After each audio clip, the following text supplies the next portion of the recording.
There is a long-standing debate over whether we should have a binding international antitrust agreement. The negotiation agenda shows two main conflicts. The first conflict is that the US and the EU are dividing on the content of such an international agreement.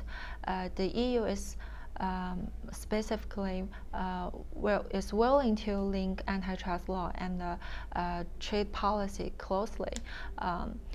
The U.S. However, is want to keep antitrust and trade separate.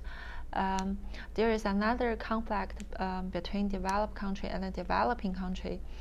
Developed country, on the one hand, they want to much more market access to support their multinational cooperation enter into foreign markets.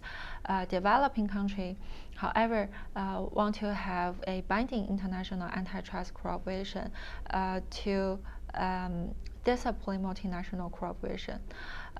My article is part of this long-standing debate and trying to examine when the current decentralized antitrust enforcement works and when it does not.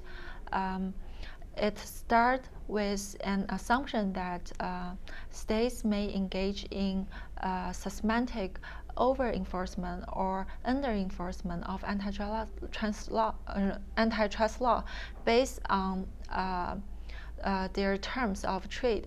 I examined this assumption through the lens of the bilateral imbalances between the U.S. and Japan and the U.S. and China.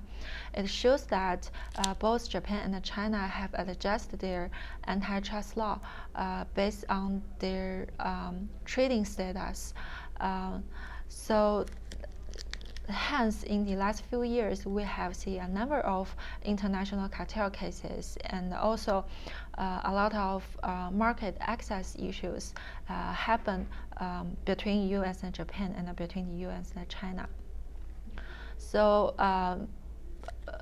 based on this background, I examined U.S. policy options to get at these kind of issues. There are extraterritorial application of U.S. antitrust law, Section 301, WTO dispute settlement procedures, and bilateral cooperation for antitrust enforcement.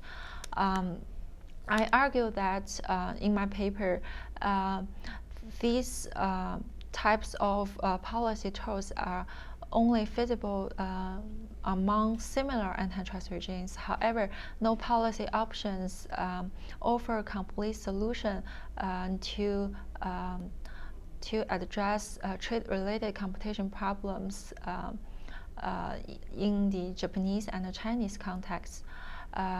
Therefore, my article conclude with a recommendation that the U.S. should re-enjoy the world conversation on international antitrust cooperation with developing country, which is crucial from the standpoint of United States because most of developing countries are in fact U.S. major trading partners.